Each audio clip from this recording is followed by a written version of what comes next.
जो हमने अभी पूर्व में आपके प्रश्न का उत्तर दिया, देखिए जो बच्चे हैं ऐसी कृतियाँ करते हैं, आज जो इतने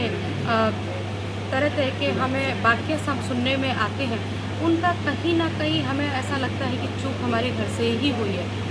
अगर हमारे घर के बच्चों के संस्कार या उनके विचार इतने मजबूत नहीं होंगे कि आके उन्हें कोई बाहर वाला अपने विचारों से कमज़ोर कर सके, तो ऐसी अगर घर के विचार हम इतने मजबूत कर दें, उन बच्चों की मानसिकता को इतना सक्षम और मजबूत कर दें कि ऐसे विचार उनको कहीं ना कहीं प्रभावित ना कर सके, तो हमारे यहाँ कहीं भी समस्या ऐसी नहीं आएगी। आपने जो पूछा किटी का है, समय कहते हैं ना कि हम आगे बढ़ रहे हैं, लेकिन हम मॉडर्न कहते हैं, हम मॉडर्न हो रहे हैं, हम मॉडर्न नहीं हो रहे। मॉडर्न होता है आधुनिक होना। आज समय का परिवर्तन है, हम कई एरा आगे आ गए हैं, लेकिन कहीं ना कहीं हम वेस्टर्न हो रहे हैं जी। हम पाश्चात्य सभ्यता को अपनाते जा रहे हैं। अब आप किटी का ही ले लें, जैसे ये संगठन है, हमने किटी का ही एक फॉर्मेट करके सदाचार सभा जो है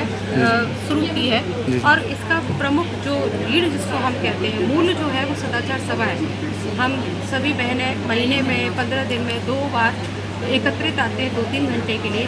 उन महिलाओं के जो विषय होते हैं, जैसे आज अगर हम 10 महिलाएं यहाँ एकत्रित हो तो उनके विषय यही होते हैं, आपकी साड़ी अच्छी है, आपकी ज्वेलरी अच्छी है, या फिर और अगर 15 पुरुष कहीं एकत्रित आते हैं तो उनके विषय क्या रहते हैं,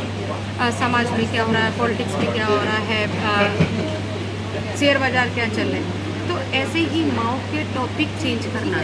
महिलाओं के टॉपिक चेंज करना, फिर वो आप चाहे किटी में एकत्रित हो या किसी भी एक अच्छे कार्य के लिए, उन महिलाओं के टॉपिक चेंज करना, ये विश्व मंगल सभा का उद्देश्य है, और वही आज समाज की आवश्यकता है।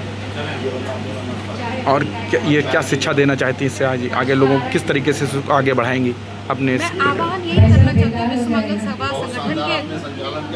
संगठन के द्वारा कि आप भी इस तरह के कार्यों से जुड़े, संगठन से जुड़े, संगठन के विचार जो हर घर में पहुँचे। आधी आबादी जो है वो महिलाओं की है भारत की, और जब आधी आबादी महिलाओं की इस विचार से अवगत होगी, इस विचार को परिवार में लाएगी, तो निश्चित ही हमारी पूर्ण आबादी इस चीज़ को समझेगी और ऐसे अच्छे विचार जाएंगे, और हमें जिस समाज की अपेक्षा है वो हमारा प्राप्त हो पाएगा।